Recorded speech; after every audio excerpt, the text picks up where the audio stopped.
નમસ્કાર વિદ્યાર્થી મિત્રો, સ્વાગત છે તમારું યુટ્યુબ ચેનલની અંદર. ધોરણ 10 ની અંદર આપણે વિજ્ઞાન વિષયના ઘણા બધા પાઠ જોઈ લીધા છે.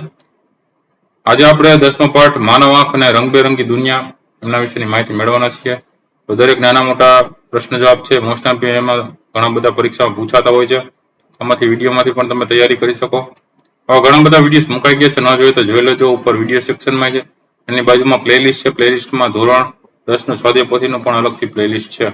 એમાં ન જોઈએ તો એમાં તમે જોઈ લેજો, બરાબર. એમાં આવનારી પરીક્ષાની પણ તમે તૈયારી કરી શકશો.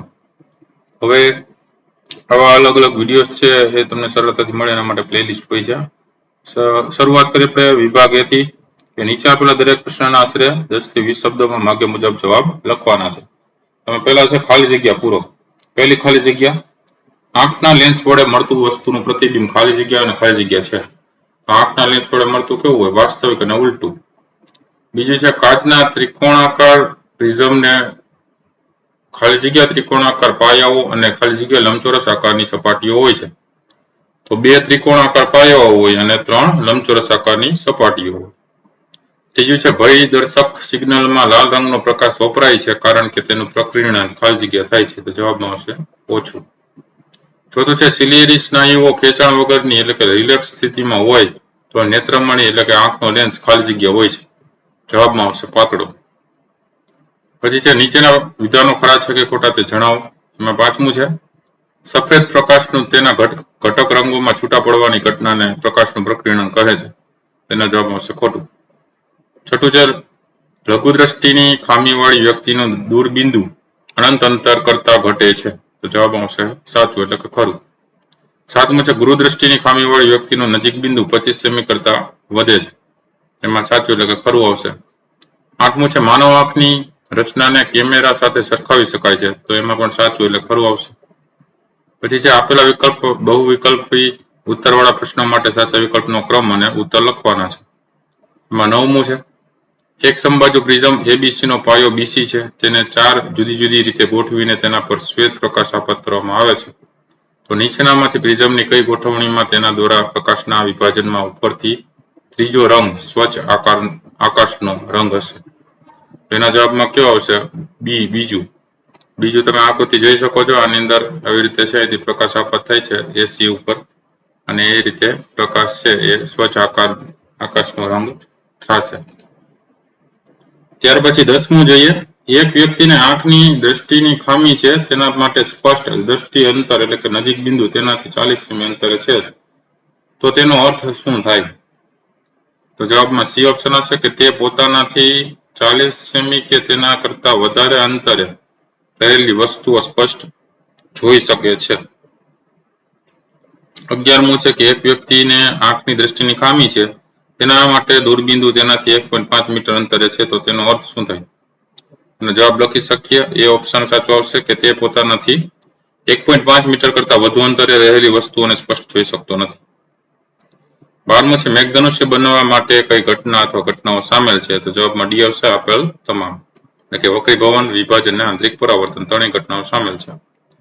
13મું છે આંખના લેન્સની કેન્દ્ર લંબાઈમાં ફેરફાર કરીને માનવ આંખ વિવિધ અંતરે રાખેલી વસ્તુઓને જોઈ શકે છે. આવું ખાલી જગ્યાને લીધે થાય છે. જવાબમાં B આવશે સમાવેશ ક્ષમતાને લીધે થાય છે. 14મું છે આંખના લેન્સની કેન્દ્ર લંબાઈમાં ફેરફાર ખાલી જગ્યા કરે છે. તો જવાબમાં C આવશે સિલિયરી સ્નાયુઓ કરે છે.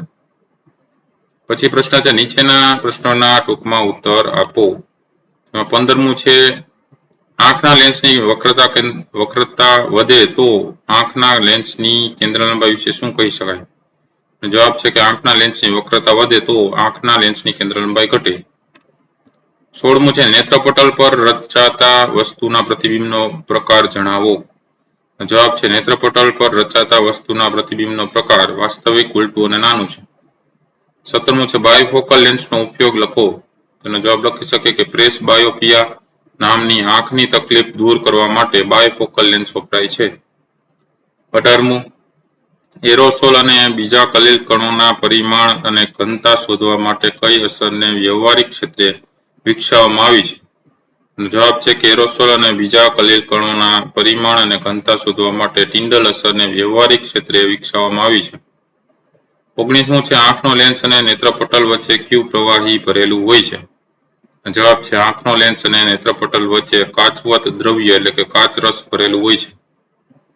20મું છે માયોપિયા વાળી આંખ માટે દૂરબિંદુ 100 સેમી છે. દૂરની વસ્તુ સામાન્ય દૂરબિંદુ સ્પષ્ટ જોવા લેન્સની કેન્દ્ર લંબાઈ કેટલી હોવી જોઈએ? જવાબ છે કે દૂરની વસ્તુ સામાન્ય દૂરબિંદુ સ્પષ્ટ જોવા લેન્સની ઉપયોગી અંતર્ગોળ લેન્સની કેન્દ્ર લંબાઈ f બરાબર -x એટલે એના બરાબર -100 સેમી એના બરાબર -1 મીટર હોય. 21મું છે કે હાઇપરમેટ્રોપિયા વાળી આંખનું નજીક બિંદુ આપણે આપ્યું છે 75 સેમી. આંખથી 25 સેમી સામાન્ય નજીક બિંદુ અંતરે રહેલ વસ્તુને સ્પષ્ટ જોવા લેન્સની કેન્દ્ર લંબાઈ કેટલી હોવી જોઈએ? કેન્દ્ર લંબાઈ મેળવવાની છે. તો આ આપણે લખી શકીએ કે આંખથી 25 સેમી સામાન્ય નજીક બિંદુ અંતરે રહેલ વસ્તુને સ્પષ્ટ જોવા લેન્સની કેન્દ્ર લંબાઈ f બરાબર x' d છેદમાં x - d એટલે કે 75 ગુણ્યા 25 છેદમાં 75 - 25. તો એનો ગુણાકાર કરીને આનો ભાગાકાર કરશું એટલે 37.5 સેમી આવશે અને મીટરમાં ફેરવો તો 0.375 મીટર થાય કેન્દ્ર લંબાઈ. 22મું છે એમાં આપણે આ આકૃતિ આપી છે પ્રિઝમની. I આપાત કોણ, R પરાવર્તન કોણ છે બરાબર. એમાં કયા કોણ છે એ સાચા દર્શાવેલા છે એમ કીધું છે. તો ખૂણો A જેટલું માપ કેનું હોય? E નું માપ હોય. I હોય તો અહીંયા R આવે ને, સામે R આવે બરાબર. D અહીંયા નહીં આવે. તો A અને જેટલું માપ E છે એનું સાચું થાય છે એટલે આકૃતિની અંદર ક્યાં સાચી રીતે દર્શાવાય છે તેમાં લખી શકીએ કે ખૂણો A અને ખૂણો E એ સાચી રીતે દર્શાવેલ છે. 23મું છે આંખની સમાવેશ ક્ષમતા એટલે શું? જવાબ લખી શકે કે જુદા જુદા વસ્તુ અંતરને અનુરૂપ વસ્તુનું તીક્ષ્ણ પાણીદાર પ્રતિબિંબ નેત્રપટલ પર રચાય તેટલા માટે જરૂરિયાત મુજબ આંખના લેન્સ એટલે કે નેત્રમણીની પોતાની કેન્દ્ર લંબાઈ ગોઠવવાની વધારો ઘટાડો કરવાની ક્ષમતાને આંખની સમાવેશ ક્ષમતા કહે છે. 24મું છે સામાન્ય દ્રષ્ટિ ધરાવતી વ્યક્તિ માટે દૂરબિંદુ અને નજીક બિંદુ કેટલું હોય છે? જવાબ છે સામાન્ય દ્રષ્ટિ ધરાવતી વ્યક્તિ માટે દૂરબિંદુ અને નજીક બિંદુ 25 સેમી હોય છે. 25મું છે પ્રિઝમ શું છે? તેનો જવાબ છે કે પ્રિઝમ એક પારદર્શક વક્રીભૂત માધ્યમ છે જે ઓછામાં ઓછી બે પાર્શ્વીય એટલે લેટરલ સપાટીથી સીમિત હોય છે અને બંને સપાટીઓ ચોક્કસ ખૂણે એકબીજા પર ઢળેલી હોય છે. 26મું છે વર્ણપટ એટલે શું? એનો જવાબ છે કિરણપુંજના રંગીન ઘટકોના પટ્ટાને વર્ણપટ કહે છે. ત્યાર પછી છે વિભાગ 2 આધારિત પ્રશ્નોના જવાબો. નીચે આપેલા પ્રશ્નોના આશરે 40 થી 50 શબ્દોમાં માગ્યા મુજબ ઉત્તર લખવાના છે. જેમાં પહેલો પ્રશ્ન છે ત્રિકોણાકાર કાચના પ્રિઝમમાંથી પસાર થતી વખતે શ્વેત પ્રકાશનું વિભાજન થવાનું કારણ જણાવો. અથવા તો પ્રશ્ન એમ પૂછી શકે કે પ્રિઝમ દ્વારા શ્વેત પ્રકાશના વિભાજનની ઘટનામાં આપણને વિવિધ રંગો શા માટે મળે છે? એનો જવાબ છે કે વાસ્તવમાં શ્વેત પ્રકાશ એ 7 રંગો એટલે વિબગ્યોરનો બનેલો છે બરાબર, જાનીવાલી પીનારા. હવે શ્વેત પ્રકાશના જુદી જુદી રંગોની તરંગ લંબાઈ કેવી હોય? જુદી જુદી હોય. તે હવા અને શૂન્યાવકાશમાં સમાન ઝડપથી ગતિ કરે છે. હવા હોય કે શૂન્યાવકાશ, પરંતુ બીજા કોઈ માધ્યમમાં જુદી જુદી ઝડપે છે ને એ ગતિ કરે બરાબર. તો માધ્યમના નિરપેક્ષ વક્રીભવનાંકના સૂત્ર મુજબ આપણે nm જે નિરપેક્ષ વક્રીભવનાંક છે માધ્યમનો એના બરાબર શું થાય? તો c/b. એના ઉપરથી કાચના માધ્યમમાં આપણે કહીએ તો v જાંબલી છે બરાબર, એનો વેગ છે એ રાતા કરતા ઓછો છે એટલે લેસ ધેન v રાતો હોવાથી એ જ રીતના એનો વક્રીભવનાંક શું થાય? તો કે વક્રીભવનાંક વધે તો કે n જાંબલીનો વક્રીભવનાંક ગ્રેટર ધેન n રાતો થાય. જેનો વેગ ઓછો છે એનો વક્રીભવનાંક વધારે થાય. એટલે કે જાંબલી રંગ માટે કાચના પ્રિઝમના દ્રવ્યનો વક્રીભવનાંક રાતા રંગની સાપેક્ષે વધુ હોય છે. આથી જાંબલી પ્રકાશ સૌથી વધુ વાંકો વળે છે અને રાતો પ્રકાશ સૌથી ઓછો વાંકો વળે છે. કાચના પ્રિઝમનો વક્રીભવનાંક n જુદા જુદા રંગો માટે જુદો જુદો હોવાથી આપાત કિરણની સાપેક્ષે તે રંગો જુદું જુદું વિચલન અનુભવે છે. તેથી જ તેઓ વિભાજિત થાય છે અને જુદી જુદી દિશામાં પ્રિઝમમાંથી બહાર નીકળે છે. પરિણામે તેઓ અલગ અલગ દેખાય છે. ત્યાર પછી જોઈએ આપણે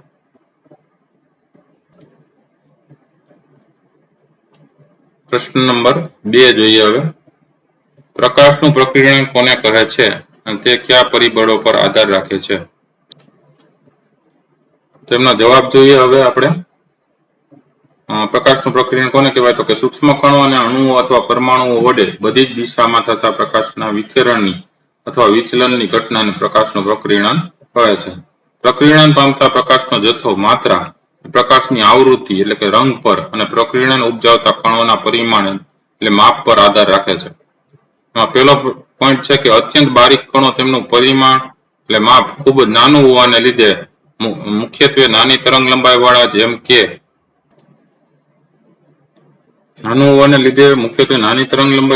કે વાદળી રંગનો પ્રકાશનું પ્રકીર્ણન કરે છે.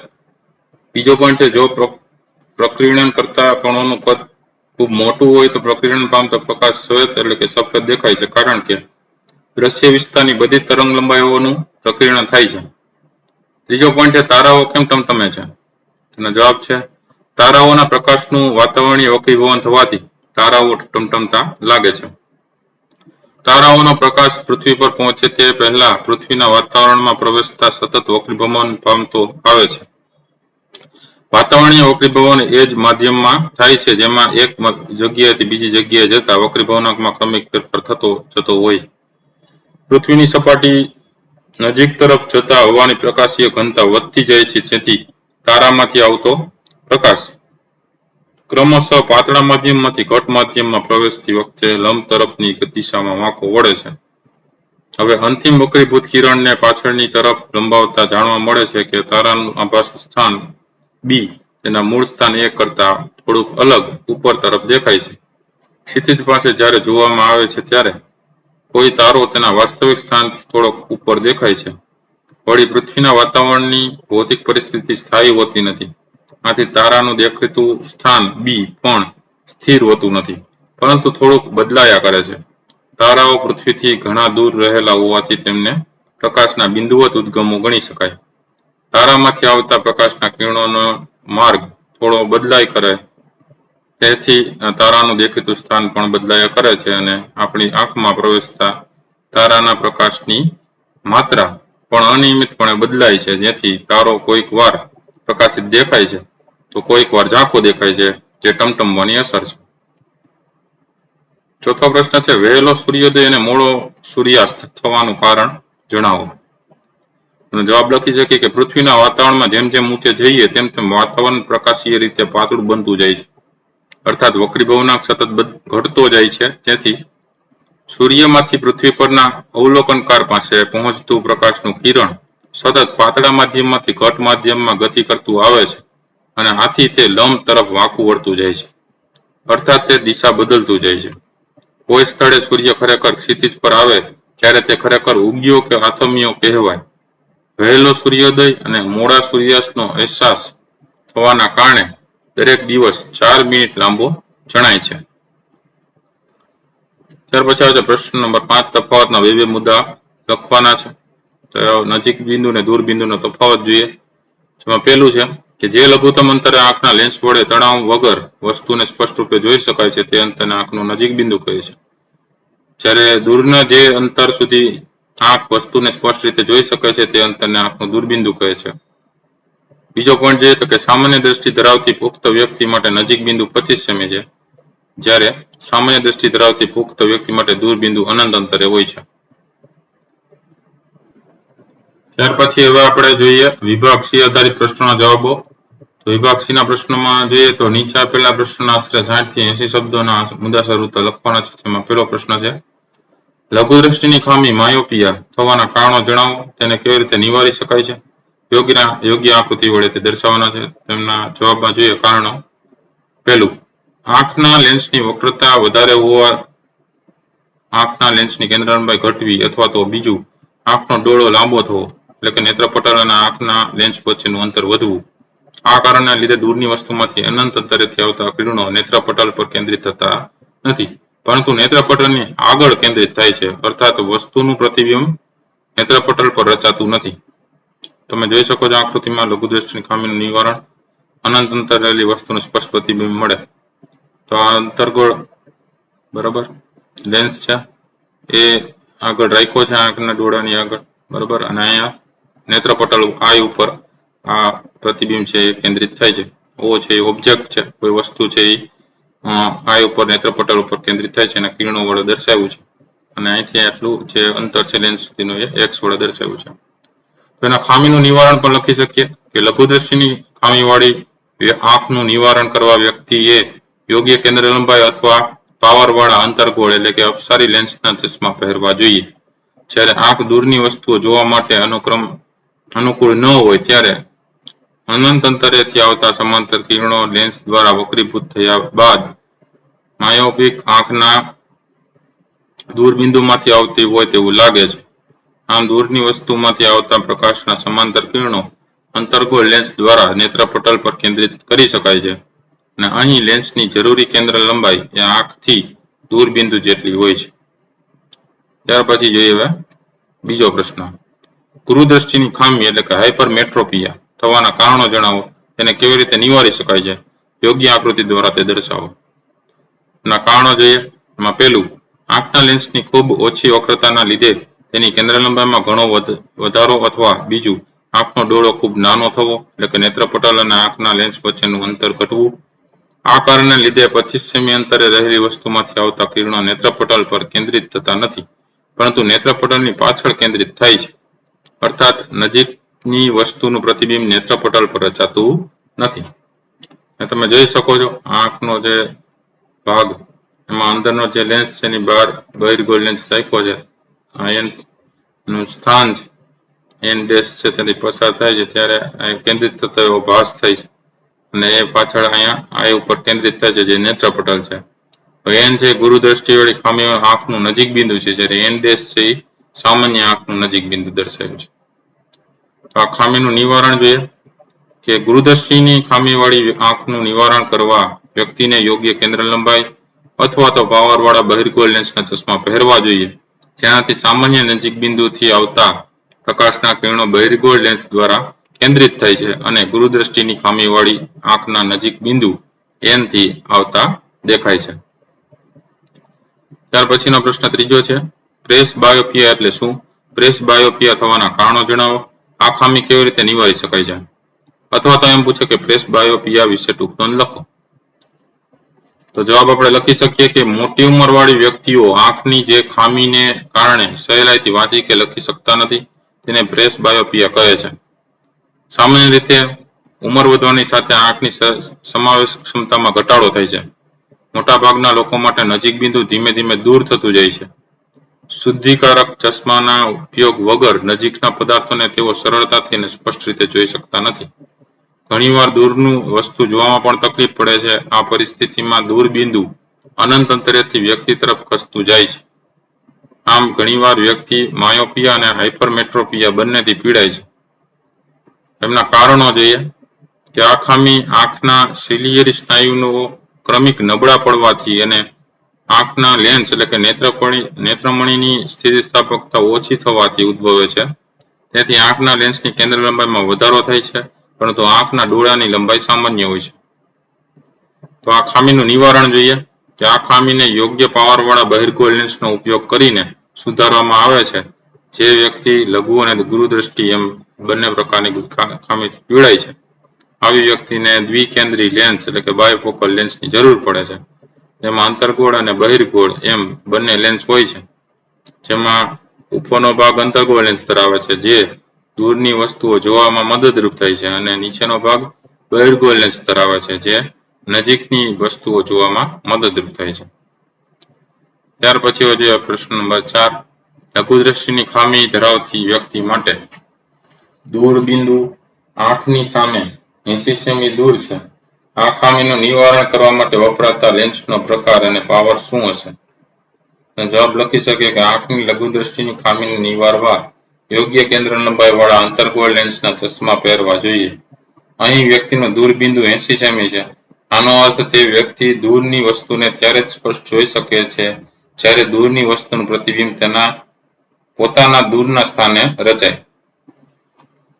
તો વસ્તુ અંતર u બરાબર -∞ એટલે સામાન્ય દૂરબિંદુ, કેન્દ્ર લંબાઈ f મેળવવાની છે. પ્રતિબિંબ અંતર v બરાબર -80 સેમી થાય. આ ખામીવાળા આંખની સામે દૂરબિંદુ છે એટલે માઇનસ થશે. હવે લેન્સના સૂત્ર ઉપરથી 1/f બરાબર 1/v - 1/u માં કિંમત મૂકીએ તો 1/f બરાબર 1/v, v છે એ -80 છે, માઇનસ 1/u, u ની જગ્યાએ -∞. તો 1/f બરાબર શું મળશે? તો -1/80. કારણ કે ઓછો ઓછો વધતા 1/ઇન્ફાઇનાઇટ એ નીકળી જશે, બરાબર, એ અવ્યાખ્યાત પદ છે એટલે.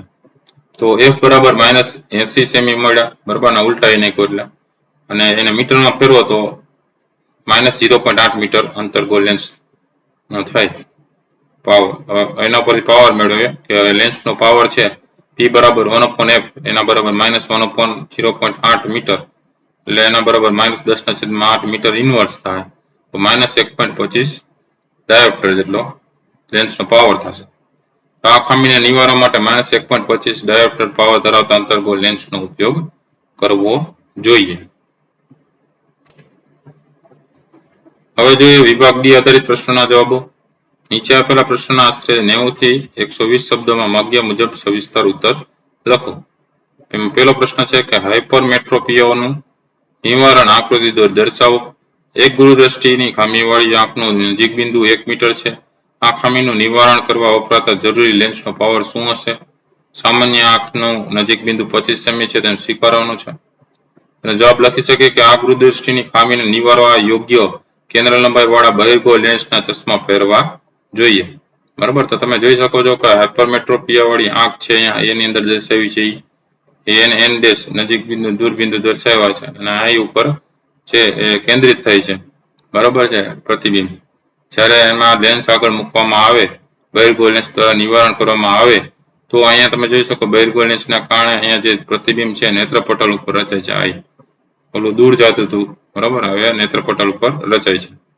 તો અહીં લખી શકે કે હાઇપરમેટ્રોપિયા વાળી આંખનું નજીક બિંદુ 1 મીટર બરાબર 100 સેમી છે. આનો અર્થ એ થાય કે આ વ્યક્તિ નજીકની વસ્તુને ત્યારે જ સ્પષ્ટ જોઈ શકે છે કે જ્યારે નજીકની વસ્તુનું પ્રતિબિંબ તેના પોતાના નજીક બિંદુના સ્થાને રચાય. વસ્તુ અંતર u બરાબર -25 સેમી સામાન્ય આંખ માટે નજીક બિંદુ છે, અને પ્રતિબિંબ અંતર v બરાબર -1 મીટર એટલે કે -100 સેમી છે. આ ખામી વાળી આંખની સામે નજીક બિંદુ થશે. ત્યારે કેન્દ્ર લંબાઈ f બરાબર કેટલા? તો કે હવે સૂત્ર પરથી આપણે મૂકી શકીએ 1/f બરાબર 1/v - 1/u. તો 1/f બરાબર 1/v છે, v ની જગ્યાએ -100 મૂકી દઈએ, -1/u છે તો અહીંયા u ની જગ્યાએ -25 મૂકી દઈએ. તેથી 1/f બરાબર -1/100 અને ઓછો છે વત્તા 1/25 થઈ જશે. 1/f બરાબર શું થશે? તો કે -1 + 4/100, બરાબર, કે 1/f બરાબર શું થઈ જાય? 3/100, એટલે f બરાબર 100/3 થઈ જાય, એટલે 1/3 મીટર થયું. તો f બરાબર 0.33 મીટર જેટલું થાય, એટલે 33.33 સેમી બહિર્ગોળ લેન્સ થયો. તો હવે લેન્સનો પાવર મળી જાય p બરાબર 1/f કરો, 1/3 મીટર એટલે કે p બરાબર 3 ડાયોપ્ટર થશે. લેન્સનો પાવર 3 ડાયોપ્ટર જવાબમાં મળશે. ત્યાર પછી જોઈએ બીજો પ્રશ્ન. માનવ આંખની નામ નિર્દેશન વાળી આકૃતિ દોરી અને ઓછામાં ઓછા 4 ભાગના નામ લખવાના અને તે પૈકી કોઈ પણ 2 ભાગના કાર્યો જણાવવાના છે. તો આ રીતે માનવ આંખ છે દોરવાની છે, બરાબર. માનવ આંખ છે એ દોરી અને નામ નિર્દેશન કરવાના છે. તો તમે જોઈ શકો છો અહીંયા નેત્રમણી છે, આ તરલ રસ છે, અહીંયા કીકી છે, આ કનિનિકાનો ભાગ છે, પછી પારદર્શક પટલ આગળનો ભાગ છે, એની અંદરનો જે મુખ્ય ભાગ છે કાચ રસ છે, બરાબર. ઉપરની બાજુએ જોઈએ તો શ્વેત પટલ, પિત્ત બિંદુ, અહીંયા આવશે વચ્ચે અંધ બિંદુ, પાછળની બાજુએ દ્રષ્ટિ ચેતા, અને આગળ અહીંયા જે ઉપરની છે તેમને દેખાય છે સિલિયરી સ્નાયુઓ. અહીંયા જે રચાય છે પ્રતિબિંબ એને કહેવાય નેત્રપટલ, અને અહીંયા જે ભરેલો ભાગ છે કાચરસ છે. હવે જોઈએ માનવ આંખના મુખ્ય ભાગો ક્યાં ક્યાં છે. તેમાં આવશે પારદર્શક પટલ એટલે કે કોર્નિયા, કનિનિકાને કહેવાય આઇરિસ, પછી કીકી, પછી નેત્રમણીને કહેવાય સ્ફટિકમય લેન્સ, પછી સિલિયરી સ્નાયુઓ, પછી નેત્રપટલ રેટિના, પછી દ્રષ્ટિ ચેતા, તરલ રસ ને કાચરસ. હવે એમાંથી કનિનિકા આઇરિસ અને નેત્રમણી વિશે જોઈએ. 2 ભાગ જણાવવાના છે. તો કનિનિકા આઇરિસ નો જોઈએ. એ પારદર્શક પટલના પાછળના ભાગે કનિનિકા નામની રચના જોવા મળે છે, જે ઘેરો સ્નાયુમય પડદો એટલે કે અંતરપટ છે, જે કીકીનું કદ નાનું મોટું કરે છે. કનિનિકાનો રંગ એ જ આંખનો રંગ દર્શાવે છે. ત્યાર પછી જોઈએ નેત્રમણી એટલે કે સ્ફટિકમય લેન્સ. તો કનિનિકાની પાછળ નેત્રમણી એટલે કે આંખનો લેન્સ આવેલ છે, જે બહિર્ગોળ લેન્સ છે. તે પારદર્શક, નરમ અને રેસામય જેલી જેવા પદાર્થોનો પ્રોટીનનો બનેલો છે. સિલિયરી સ્નાયુઓ વડે નેત્રમણીની કેન્દ્ર લંબાઈ અને તેથી તેનો અભિસારી પાવર થોડી માત્રામાં બદલી શકાય છે. તે નેત્રપટલ પર વસ્તુનું વાસ્તવિક અને ઉલટું પ્રતિબિંબ રચે છે. કોઈ પણ બે ભાગ લખવાના છે, બરાબર? તો આ તો અલગ અલગ પ્રશ્નોના જવાબો. વિડીયો ગમ્યો હોય તો લાઈક કરજો અને તમારા મિત્રોને પણ વિડીયો શેર કરજો. સાથે ચેનલને સબસ્ક્રાઇબ ન કરે તો ચેનલને સબસ્ક્રાઇબ કરી લેજો. નવા વિડીયો ચેનલ પર મુકાતા રહેતા હોય છે. ના જોઈએ તો જોઈ લેજો, ઉપર વિડીયો સેક્શનમાં પણ છે અને બાજુમાં પ્લેલિસ્ટમાં પણ છે.